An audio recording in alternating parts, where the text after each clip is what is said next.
The first time I saw it, I thought it was a mirage born of hunger and exhaustion. A long steel machine hummed in the corner of the American mess hall, releasing a steady stream of white frozen cream into bowls. The air was cool, almost unnaturally so, and I could see mist rising from a refrigerator that seemed large enough to swallow a small room. My name is irrelevant now. At that time, I was a sergeant in the Imperial Japanese Navy, captured on a barren island after weeks of starvation. I had prepared myself for torture, for a slow death, perhaps for nothing more than humiliation. What I had not prepared for was to be handed a bowl of ice cream, sweet and cold, with a spoon polished like silver. I held it in my hand and felt the chill seep into my skin. My throat tightened as I thought of home, of my younger sister who had never tasted milk in her life, of my mother who boiled weeds and roots just to stretch our meager rations. In Japan, a single cup of milk was a treasure. Here, in this strange and terrible place, it was transformed into something frivolous, a dessert for prisoners of war. The guards moved casually, laughing as they served themselves portions far larger than mine, leaving half-finished plates behind as if such abundance meant nothing. I remember thinking, surely this was some kind of test. Surely it was meant to break us, to taunt us with a wealth we had never known. But when the first spoonful touched my lips, I realized the truth was even worse. This was not a performance. This was daily life for them. For the men who had captured me, milk and cream were so plentiful that they could waste it, freeze it, and feed it to their enemies without hesitation. I swallowed the ice cream and felt my spirit sink deeper than it ever had on the battlefield. It was then I understood, though I could not admit it even to myself, that the war was already lost. By the summer of 1944, Japan was collapsing under the weight of scarcity. On the home front, civilians queued for hours to receive thin rations of rice mixed with barley, sweet potatoes, or whatever substitute the authorities could scrape together. Families boiled acorns to make bitter flour. Children carried bellies, swollen not from abundance, but from malnutrition. My comrades who remained at the front wrote of gnawing on roots and strips of bark, of eating half-rotten fish caught from desperate nets in shallow bays. Even in our proud Imperial Navy, men were often reduced to carrying a few rice balls and dried sardines into battle, praying they would last through the campaign. When supply ships were sunk, and they were sunk often, whole units starved until death seemed merciful. Against this backdrop, the world I encountered inside the American camp seemed like a hallucination. Where we had counted grains of rice, they measured food in pounds and gallons. Their soldiers consumed more than 4,000 calories a day, while ours struggled to reach half that number. American kitchens served milk as if it were water, pouring it freely into tin cups, mixing it into soups, turning it into cheese, butter, and cream. In my homeland, milk had been so rare that most of us had never even tasted it. When I was a child, it was whispered that wealthy families in Tokyo sometimes gave their children a spoonful of condensed milk, a luxury equal to a royal feast. Here in captivity, the guards offered me a cup as if it meant nothing, a routine gesture no different from handing out bread or coffee. I could not help but compare. For every Japanese soldier trudging through the jungles of the Philippines with a single handful of rice, there seemed to be an American counterpart with chocolate bars, chewing gum, and instant coffee in his pack. For every Japanese civilian scraping weeds from the ground, there were American children eating school lunches that included meat, vegetables, and dessert. The numbers haunted me. The United States produced more than 5 million tons of dairy products during the war years, enough to drown the shortages of an entire continent. Their factories processed billions of pounds of food, while ours struggled to keep a trickle of supplies flowing across seas controlled by enemy submarines. What struck me most was not only the abundance, but the system that delivered it. In Japan, everything was scarce, and distribution was chaotic, dependent on strained shipping lanes and manual labor. In America, food arrived like clockwork. Trucks rolled through the gates of the camp every morning, stacked with crates of fresh produce, chilled containers of milk, and tins of butter sealed in paper. I watched with silent disbelief as the kitchen workers unloaded the shipments with practiced ease, storing them in vast refrigerated rooms that seemed to run endlessly, humming with mechanical power. I had never seen such technology in my life. At home, ice was something harvested in winter and treasured through summer in hidden boxes. Here, they made it endlessly, as if cold itself were just another product of industry. The contrast gnawed at me, more painful than hunger. We had been told that the Americans were weak, that their love of comfort made them soft, incapable of sacrifice. Yet here was proof that their comfort was not weakness, but power. They did not endure suffering because they did not have to. Their factories and farms, their ships and trains, had conquered suffering itself, turning even luxury into routine. When I thought of my fellow countrymen still fighting in jungles, sick with malaria, their uniforms in tatters, I felt a shame deeper than any defeat in combat. For the first time, I realized that this war was not simply about courage or honor. It was about who could feed his soldiers, who could clothe them, who could build machines to carry them across oceans. And in that war, we were already finished. The first time the ice cream machine roared to life, it drew every eye in the mess hall. We stood in line, silent and stiff, our wooden trays balanced in nervous hands.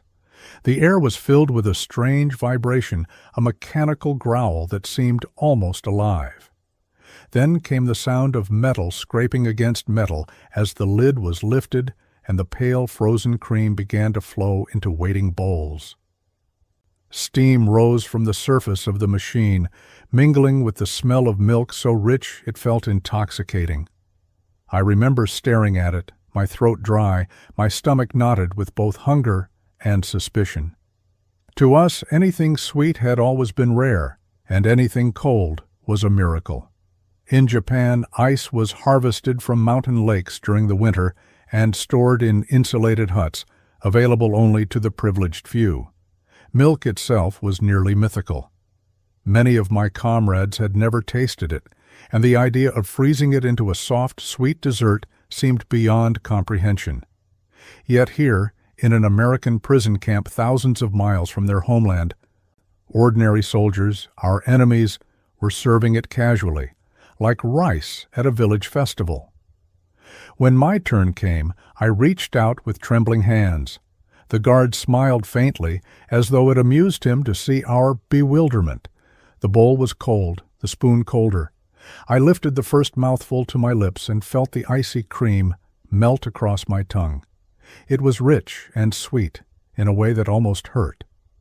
For a moment I closed my eyes, and memories flooded back of my family in a small coastal village, of my mother boiling weeds into soup, of my younger sister's thin arms reaching for scraps. The contrast was unbearable. I had to remind myself that I was a prisoner, that I was supposed to resist, to reject their temptations. But the hunger inside me betrayed every oath I had made. Around me, others hesitated. Some muttered that it must be poisoned, that the Americans were mocking us. One officer refused outright, pushing the bowl away with rigid dignity.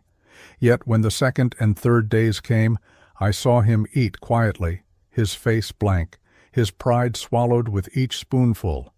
The truth was too obvious to ignore. If the Americans had wished to kill us, they could have done so long before. This food was not a trick. It was simply what they had, what they could spare without a second thought. The refrigerators astonished us even more. They were massive steel boxes that opened with a hiss of cold air, revealing rows upon rows of bottles filled with milk, blocks of butter wrapped in paper, and cartons of eggs stacked higher than a man's chest. The machinery hummed day and night, keeping everything perfectly chilled. For us, raised in a nation where ice was a seasonal luxury and milk a rumor, the sight was overwhelming. We stood in silence, staring at shelves so full that even the guards seemed bored by their abundance. I learned later that these machines were not unique. Every American camp had them, powered by generators that never seemed to fail. I tried to imagine how much effort it would take to build such machines, to fuel them, to deliver their contents across thousands of miles. The numbers I overheard from interpreters only deepened my despair. The United States produced more than 5 million tons of dairy each year, even during the height of the war. By comparison, Japan could not even feed its civilian population adequately, much less provide luxuries for its soldiers. For us, the ice cream and the refrigerators were more than just curiosities. They were symbols of something we had never understood before. They revealed that America fought a different kind of war, one powered not only by courage and weapons, but by a vast, invisible machine of farms, factories, and supply lines. It was not merely that they could feed their soldiers better than we could. It was that they could take something unnecessary, something as frivolous as ice cream, and make it routine, even for prisoners of war. Each spoonful carried with it the weight of defeat. The sweetness turned bitter in my mouth as I realized what it meant. We had been told that Japan's spirit could overcome America's material advantage. We had been told that honor and sacrifice were stronger than comfort and luxury. But the refrigerator humming in the corner, the endless bowls of ice cream handed out without care, showed me a different truth. Spirit cannot fill an empty stomach. Honor cannot build a machine that makes cold from heat. Sacrifice cannot conjure milk where there are no cows to provide it. As I swallowed the last of the melting cream, I felt a heaviness greater than any hunger I had ever known. It was the weight of understanding. We were not just prisoners in a foreign camp. We were witnesses to a reality that destroyed every illusion we had carried into war.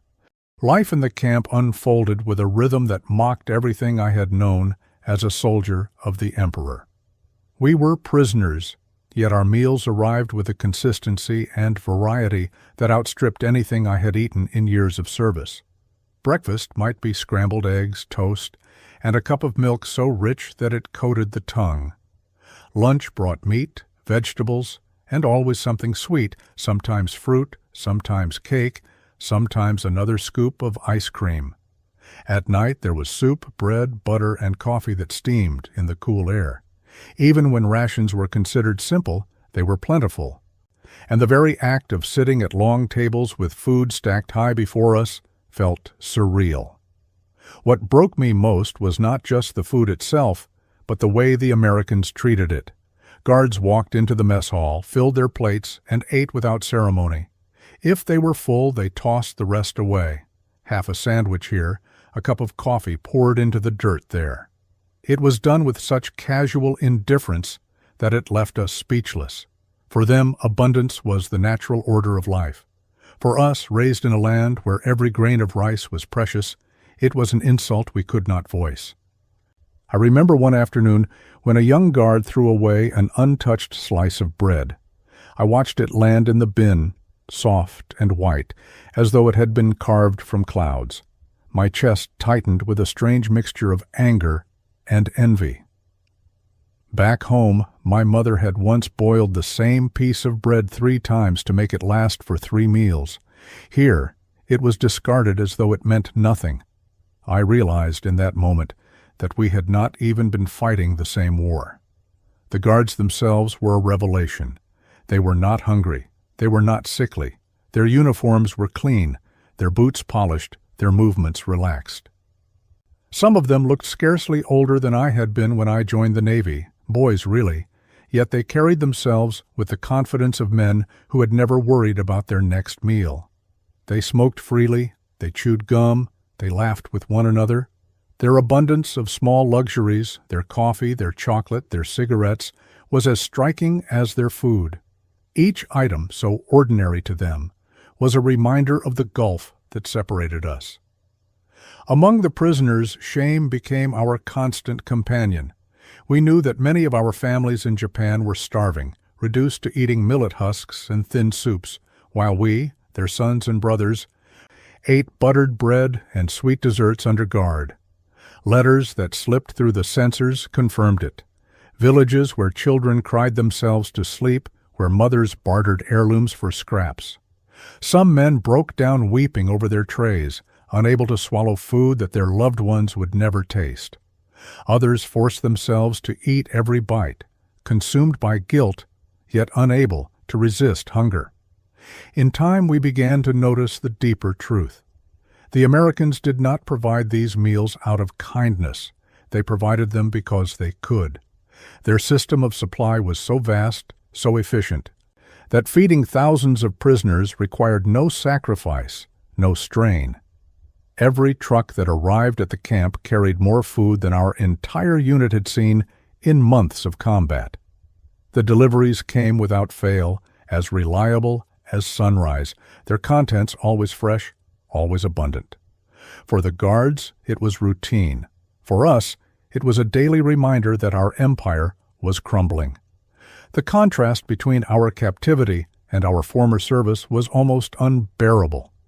In the field, we had scrounged for food, boiled weeds, gnawed bones until they splintered in our mouths.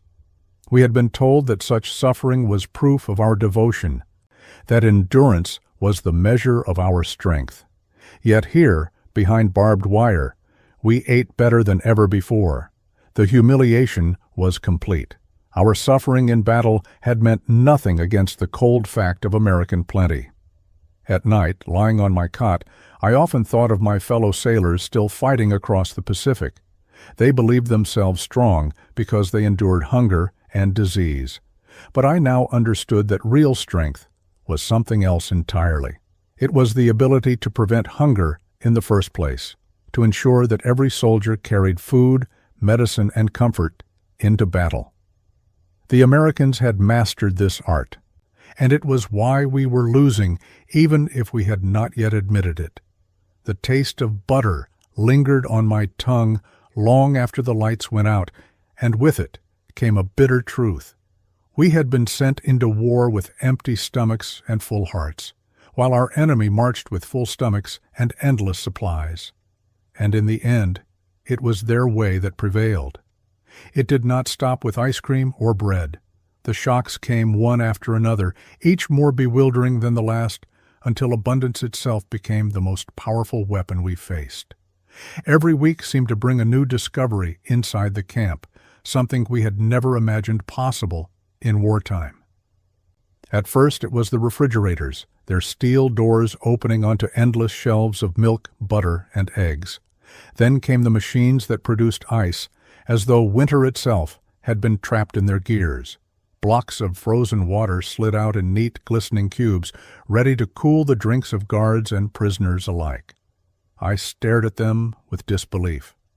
In Japan, ice had been something harvested from mountain lakes once a year and stored like treasure. Here it appeared on demand, as casual as turning a tap. Cigarettes were another shock. In the islands where I had fought, tobacco had become so scarce that men traded handfuls of rice for a single rolled leaf. Some had smoked dried grass when nothing else was left. Yet in the camp, cartons of American cigarettes appeared by the crate. Guards smoked constantly, tossing half-finished sticks into the dirt, while prisoners were issued rations generous enough to make even the most devoted smoker dizzy. The brand names meant nothing to us then, but the ease with which they were distributed told us everything. America could afford to waste what we had once bled to obtain. And there was coffee. The smell alone was intoxicating, rich, and bitter, filling the air each morning as guards poured steaming cups from metal pots. I had never tasted coffee before my capture. In Japan it was a foreign luxury, spoken of but rarely seen. Here it was consumed daily, not just by officers, but by every ordinary soldier, even by prisoners like me. One guard drank half a cup, wrinkled his nose, and poured the rest into the grass without a second thought. I watched the dark liquid soak into the soil and felt my heart twist. How many nights had I stood watch on an empty stomach, trying to stay awake through sheer will, while here, even the fuel for wakefulness was thrown away. The camp held more than food and drink. It contained libraries stocked with books, shelves upon shelves of them, with titles in English we could not read, but whose sheer number left us stunned. There were movie nights where projectors flickered images of American life across a white canvas, scenes of families, cities, and music that seemed like fantasies. Guards and prisoners sat together in the dark, watching Hollywood actors smile and sing while our own homeland burned under firebombs. Some of us refused to look, others could not tear their eyes away. The message was unavoidable. Even in war, America's culture was inexhaustible, flowing outward like a river. I later learned that American dairy production in 1945 alone reached more than 135 million pounds of ice cream, enough to give every soldier, sailor, and prisoner a taste of luxury in the middle of the greatest war the world had ever seen. These numbers were staggering, beyond comprehension for men who measured rations in handfuls of rice or sips of thin soup. Each figure was another nail in the coffin of our illusions. What tormented me most was the realization that none of this abundance was staged. It was not propaganda. The guards were not pretending to be careless with their cigarettes, not acting when they poured out coffee, not performing when they handed us books or turned on the projectors.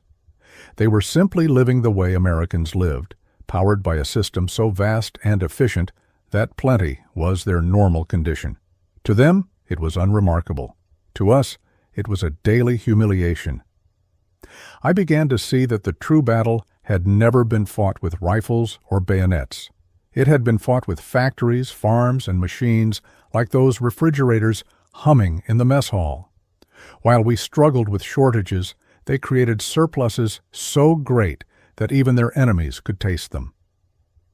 Every new discovery inside the camp was another reminder that Japan's war effort had been built on scarcity, while America's rested on a foundation of endless supply. The men around me reacted in different ways. Some tried to ignore it, clinging to pride and silence. Others broke down, whispering that perhaps the emperor had been wrong, that perhaps we had been sent into a war we could never win. For me, each bowl of ice cream, each cigarette ration, each whiff of wasted coffee pressed the truth deeper into my bones. This was not generosity. This was power. The longer I remained in the camp, the more I understood that the ice cream, the butter, the cigarettes, and the coffee were not just food or comforts. They were symbols, and the meaning behind them cut deeper than any wound I had suffered in battle. For weeks I tried to tell myself it did not matter. I reminded myself of Bushido, of the honor in sacrifice, of the duty to endure hardship without complaint. Yet every time a refrigerator door opened to reveal more shelves of milk and cheese, every time I saw a guard pour half a cup of coffee into the dirt, the walls inside me cracked a little further. I began to realize that the true enemy was not the men who carried rifles, but the endless machine behind them. America had built a system where abundance itself was a weapon. What use was my discipline, my willingness to starve against a nation that could feed its soldiers 4,000 calories a day and still have enough left to fatten its prisoners? How could we pretend that our suffering gave us strength when the other side never had to suffer at all? The humiliation was suffocating. I remembered the slogans painted on the walls of our barracks back home: 1 grain of rice, 1 drop of blood. We had been told to treasure every scrap, to endure every hunger pang for the glory of the emperor. Yet here, in the land of our enemy, scraps were tossed into garbage bins without thought. What we had been taught to revere as sacred was treated as worthless. The contradiction was unbearable. Some nights I lay awake, listening to the hum of the generators that kept the refrigerators cold. That sound haunted me more than artillery ever had. It was steady, unbroken, unbothered by shortages or failures. It told me that the Americans had mastered something we had never truly grasped, the power to command resources at will. That steady hum was the voice of inevitability, whispering that our empire's struggle was doomed from the beginning. Among the prisoners, the mood darkened. Men who once carried themselves with rigid pride now slumped in silence. Conversations turned bitter. One soldier admitted through clenched teeth that he had eaten more butter in a week of captivity than in his entire life before. Another confessed that his children had never tasted milk, yet here he drank it daily, under guard. Their words carried the sting of betrayal, but no one could deny them. We had devoted our lives to a cause that promised honor through sacrifice, only to discover that the enemy's strength came not from sacrifice at all, but from comfort, efficiency, and production. I remember one officer, a man of fierce loyalty, standing in the mess hall with tears in his eyes as he stared at a bowl of ice cream. He whispered that it tasted of defeat. In that moment, I understood exactly what he meant. The cold sweetness on our tongues was a reminder that everything we had believed was upside down. We had gone into war thinking we were prepared to endure any hardship. That endurance itself was victory. But the war was never about who could endure more suffering. It was about who could eliminate suffering for their own people, who could guarantee abundance even in the midst of global conflict. That was when despair took root in me. It was not the despair of battle, not the fear of death, but something colder and heavier. It was the despair of knowing that nothing we did could change the outcome. No amount of courage, no act of sacrifice, no desperate last stand could overturn the sheer weight of American production. The ice cream was proof of it, the butter, the coffee, the cigarettes. All of it whispered the same truth.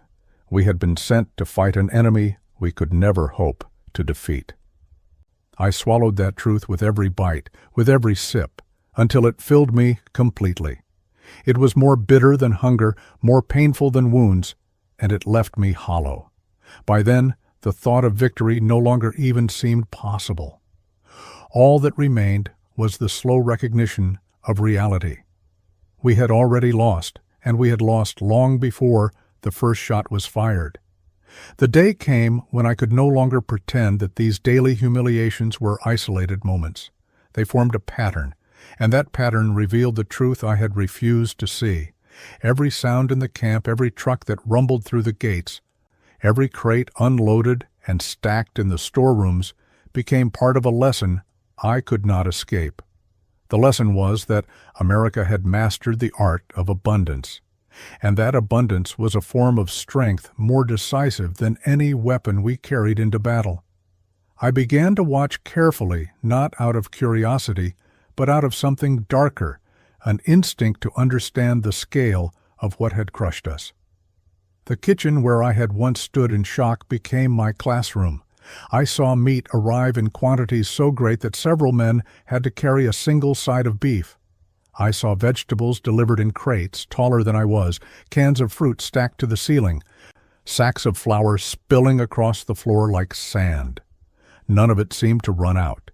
Each day brought more, and the flow was constant, as though some invisible river of supply connected this camp in the middle of America to fields and factories thousands of miles away. It was not only the food. I noticed the uniforms of the guards, always clean, always new. When a jacket tore, it was replaced without question. When boots wore down, fresh pairs appeared as though conjured from thin air. For us, a single uniform might last through years of campaign, patched and repatched until it was little more than rags. In the camp, the discarded clothing of American soldiers was given to prisoners, and even then, it was better than anything we had worn in combat. I thought of my comrades still scattered across the Pacific, dressed in fraying cotton, surviving on moldy rice. I imagined their disbelief if they could see what I saw, prisoners being issued clothing better than their own, eating meals richer than anything they had tasted since childhood. It was not simply demoralizing, it was annihilating. The war we thought we were fighting, a struggle of will and sacrifice, was nothing more than a shadow play. The real war was this one, the war of industry, the war of supply. Numbers filtered into the camp through scraps of newspapers, whispers from interpreters, or fragments of radio broadcasts. America produced tens of thousands of aircraft every year, while our factories strained to complete a fraction of that number. They built Liberty ships faster than we could sink them, sometimes one every few days. They manufactured tanks, trucks, and rifles in quantities that defied imagination. I remember hearing that the United States produced more butter during the war than Japan produced steel. At first, it sounded like an exaggeration, but the more I saw, the more I realized it could be true. What struck me most was how effortless it all seemed. For the Americans, abundance flowed like water. For us, every morsel was won through sacrifice. Every bullet carried the weight of scarcity. I began to understand that this effortless abundance was not weakness, as we had been taught, but a new kind of power. The Americans had created a society where suffering was unnecessary, where resources were so plentiful that even their enemies could be treated with comfort. That was not softness. That was strength beyond measure. Among the prisoners, conversations turned from pride to resignation. We whispered of home, of families struggling, of a nation crumbling under bombs and blockades. Some men still clung to hope, muttering that Japan's spirit would prevail, that a miracle would come. But their voices grew quieter with each passing week, drowned out by the evidence all around us. The ice cream machine running again, the trucks arriving on schedule, the steady hum of the generators. These were not miracles. They were proof of a reality we had never grasped. For me, the awakening came in stages. First shock, then envy, then shame, and finally clarity. The clarity was simple, undeniable. We had lost because we had fought the wrong war. We believed victory was a matter of courage and sacrifice. But courage could not build ships, and sacrifice could not feed armies. The Americans had treated war as an engineering problem, a matter of production and logistics, and they had solved it with brutal efficiency. That realization was harder to bear than any defeat on the battlefield. A man can fight bravely and still be beaten by chance. But to know that the foundation of your struggle was flawed from the beginning, that was despair of another kind. We had been sent into a storm armed with wooden spears, told that our faith would be enough. Meanwhile, our enemy built a machine so vast and precise that it could drown us without effort. I remember one evening sitting outside the barracks, watching the sun sink over the wire fences. The air was filled with the smell of supper, meat frying, bread baking, coffee percolating. I thought of my home, of the narrow streets of my village, of my mother lighting a single candle to stretch the oil, of neighbors scraping bowls for the last grain of rice. The contrast broke something inside me. I no longer felt like a soldier, no longer felt like a servant of the emperor. I felt like a witness to truth, a truth too heavy to deny. And that truth was this: we had never stood a chance. When the war finally ended, the words of the emperor reached us through the crackling speakers of a camp radio. Some men collapsed in tears, others stared into the distance, unable to accept that the impossible had happened. For me, the surrender was not a shock. The shock had already come months earlier, in the mess hall, in the refrigerators, in the ice cream melting on my tongue. By the time the announcement arrived, I knew we had lost. What remained was only to see the truth written plainly in history. In the days after the surrender, the walls between guards and prisoners began to dissolve. The Americans no longer looked at us with suspicion. They shared cigarettes more freely, offered us books, sometimes even spoke a few words of kindness. It was strange, even disorienting, to discover that the men we had been told were barbarians treated us with a kind of casual humanity. But that humanity was not what stayed with me. What stayed was the evidence of power. I walked past the storage sheds one last time before we were processed for repatriation. Inside were stacks of crates, rows of tins, shelves sagging under the weight of food and supplies. It struck me that, even after years of war, the storerooms were never empty. They were always full, always replenished. That was the real weapon. Not their rifles or planes, but the endless ability to replace what was lost, to fill what was empty, to provide not just for themselves, but for their enemies. As we prepared to leave the camp, we were given care packages for the journey home. Each one contained items that, in Japan, would have been treasures worth their weight in gold: chocolate bars, canned meat, cigarettes, and yes, bottles of Coca-Cola. I held the package in my hands and felt a wave of humiliation and awe. These were not gifts to us. They were demonstrations. Reminders that America could be generous because it was strong, because its abundance allowed it to treat even former enemies with comfort. When the ship carrying us back to Japan approached the coast, I saw the ruins of my homeland for the first time since capture. Cities lay in ashes, harbors filled with wreckage, factories reduced to twisted steel. The contrast with what I had seen in America was unbearable. There, machines hummed, refrigerators ran without pause, ice cream flowed from stainless steel mouths. Here, silence and emptiness. Our empire had demanded sacrifice, and sacrifice had given us only destruction. That was the final lesson, the cold one that lingers even now. We had believed strength was measured in suffering, that honor was proved by hunger and endurance. But the modern world had already left that belief behind. Strength was measured in production, in logistics, in the ability to make life easier, not harder. America had understood this, Japan had not, and so we lost. I think often of that first spoonful of ice cream. It was sweet, yes, but it carried a bitterness deeper than any medicine. It showed me that the war was not simply about armies clashing on distant islands. It was about two visions of society colliding, one built on scarcity and sacrifice, the other on abundance and efficiency. In that collision, there was only one possible outcome. Today, decades later, the sound of a refrigerator still haunts me more than the roar of artillery. The hum of machinery, the clink of ice cubes falling into a glass, the casual pop of a Coca-Cola bottle being opened, these are the sounds of defeat.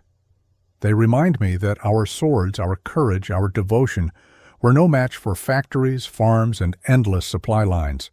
We fought with spirit, they fought with production, and in the end, it was production that won. That is the lesson I carry, the lesson I cannot escape. True strength in the modern world does not come from the willingness to suffer, but from the ability to provide, not from enduring hunger, but from banishing it, not from dying with honor, but from living with abundance. The ice cream was not just a dessert, it was a verdict.